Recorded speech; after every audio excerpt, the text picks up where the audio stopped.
Vai evolucionando este asunto e, por certo, máis malas novas no que ten que ver con subas, porque as peaxes, como comeza este 2026, Bernardo? Sí, debullamos por partes esas subas que xa son unha realidade. Comezamos polas de titularidade estatal. A AP9, Autoestrada do Atlántico, en mans de Audasa. Falamos dunha suba dun 4,8%. Facer o percorrido completo entre Ferrol e Tui supera xa os 28 euros, dos 26,85 que custaba Antonte o día 31. A Coruña a Santiago, 8,40, de 8 pasou a 8,50, perdón, dos 8,40 que valía. A Coruña a Vigo, 21,40. Santiago Vigo supera os 12 euros, 12,60, e Vigo Pontevedra supera os 5 euros, 5,10. A actualización das tarifas débese á combinación do IPC acumulado, un axuste pendente de 2023 e as compensacións á concesionaria Audasa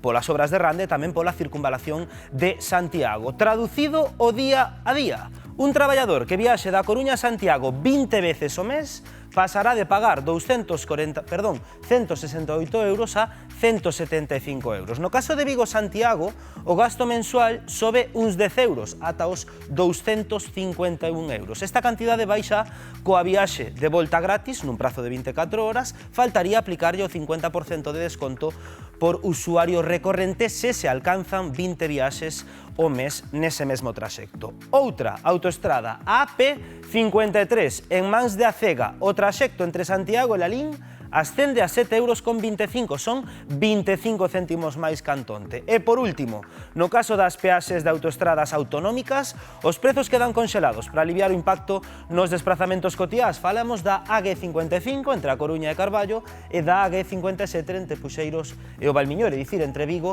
e Nigrán e Baiona. Pero para quen use a AP9 diariamente, imos poñerlle nome, é o caso de Jacobo, que viaxa de Vigo a Santiago por traballo cada día, prefire non pensar en facer as novas contas, non, Tania?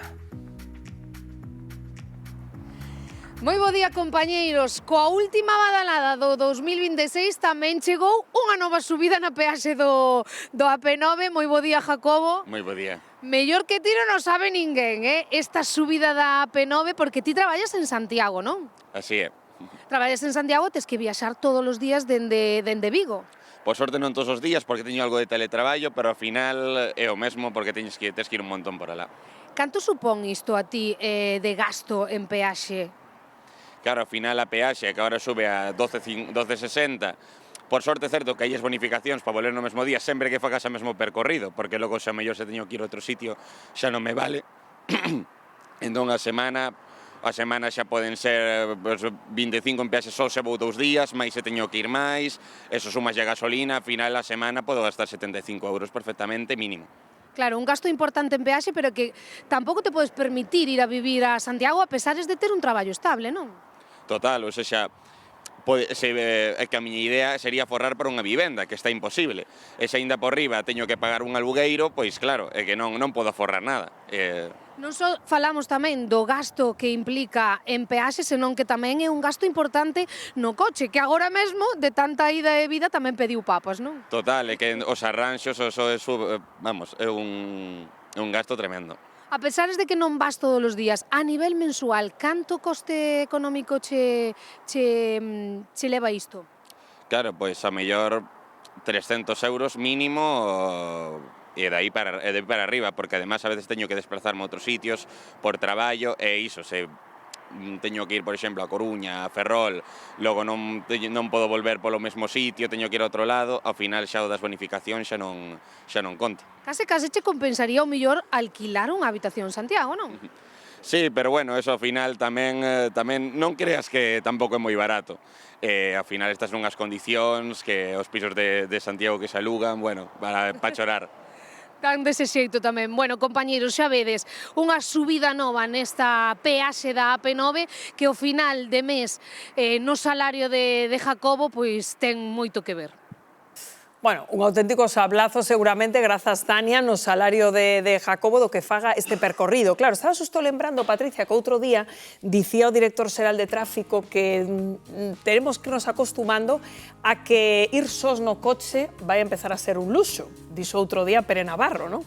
Eu non sei, claro, se entre a gasolina ou a subida do diésel, que ven tamén agora neste 2026, isto das peaxes vai a comezar a ser certo, pero só e acompañado. Eu eso non nos coitara, pero se sae un luxo ir só no teu coche, que nos queda? Yo me bajo, de verdad, o sea, isto non pode ser.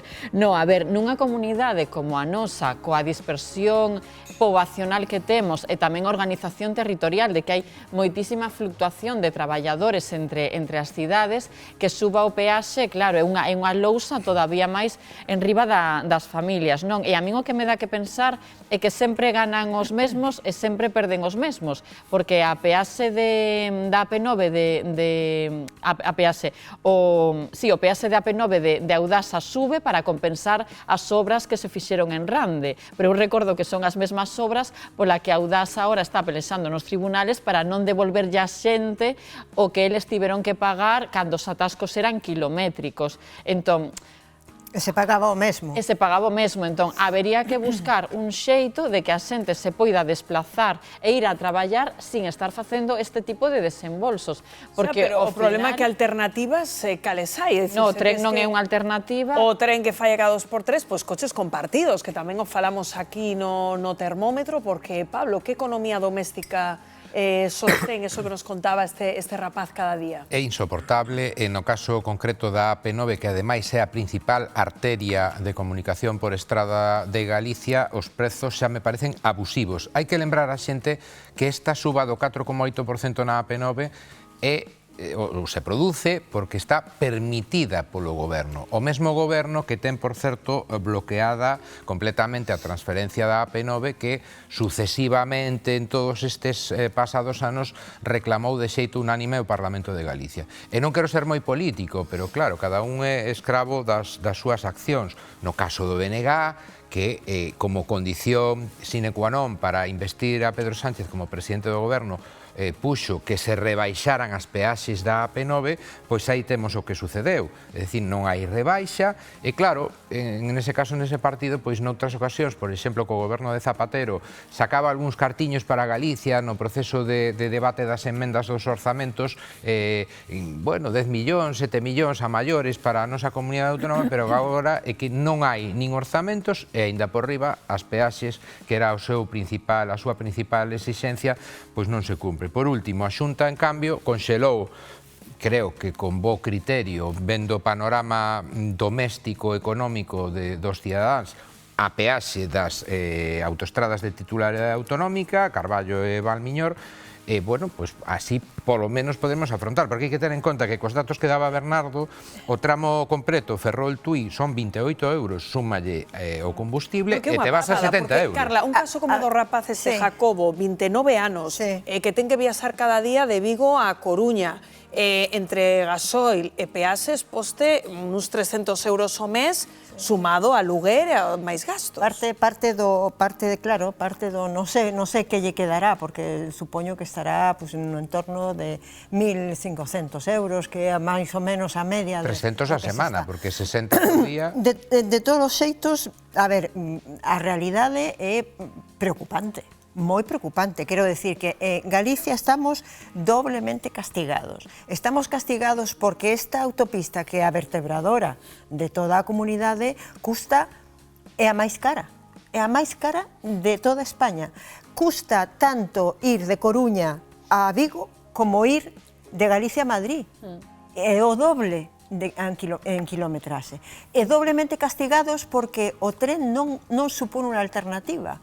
É dicir, esa proposta ahora de pagar 60 euros e que todo sexa gratis, bueno, va a provocar o mesmo problema que tivemos xa cos bonos, que a xente compra eso e colapsa a venda de trens, por lo tanto, te quedas sin a posibilidade de adquirir unha plaza, ¿no?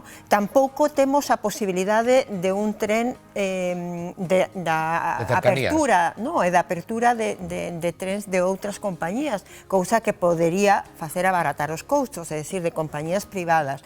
A Galicia non parece que vai a chegar nunca os trens de low cost que noutras comunidades están facendo, pois... Bueno, falábase de 2027, pero si preto non se mella. Se falaba de 2026, creo que podemos estar esperando. Sí, o horizonte non está. O AVE tampouco termina de ser o AVE, quero decir. Claro, por decir. iso dicía antes, cando falamos da vivenda, que se dan conta que está todo absolutamente fiado, é dicir, un reto este ano ten que ser robustecer o transporte, para empezar o ferroviario, para que os cidadáns, digamos, teñamos unha alternativa real ao coche, non? Sí, efectivamente, isto impacta, non? A subida das peaxes nas nosas autopistas é tremendo. O explica, sabes, moi ben sempre, cada vez que sale nos medios, Diego Maraña, que é o presidente da plataforma en colectivo, precisamente, que leva moitísimo tempo discutindo, pedíndolle, pregándolle ao goberno central que faga algo, sobre todo, mira, este é un problema que vende atrás, é dicir, esta ampliación ou prórroga da concesión, por exemplo, a Audasa, foron erros de moitos gobernos anteriores,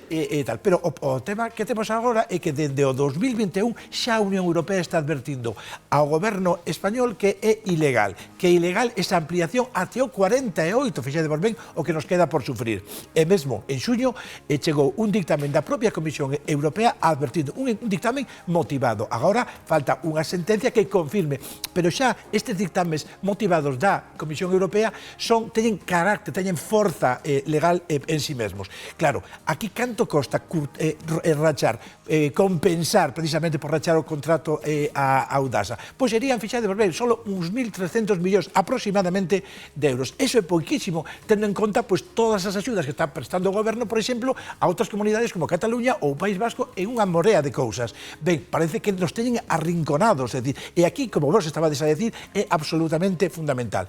Eu só agardo que a xente non teña que ir a Madrid precisamente a presionar, que non teñamos que ir os galegos, e que aqueles partidos tamén que están aquí dentro de Galicia representados dentro a nivel estatal, como o propio BNG, que é socio do goberno, e como o propio PSDG, que forma parte do partido que dirixe o goberno, caramba, que fagan un poquinho máis, porque, insisto, non hai razón nin económica xustificable, nin legal xustificable para non rachar e non conxelar, como está facendo o goberno de Galicia coas autoestradas que son propias ou sobre as que ten competencia, para non rachar, como digo, con estas prórrogas e con estas peaxes tan brutais e que tanto impactan no peto dos galegos. Pois así comezamos este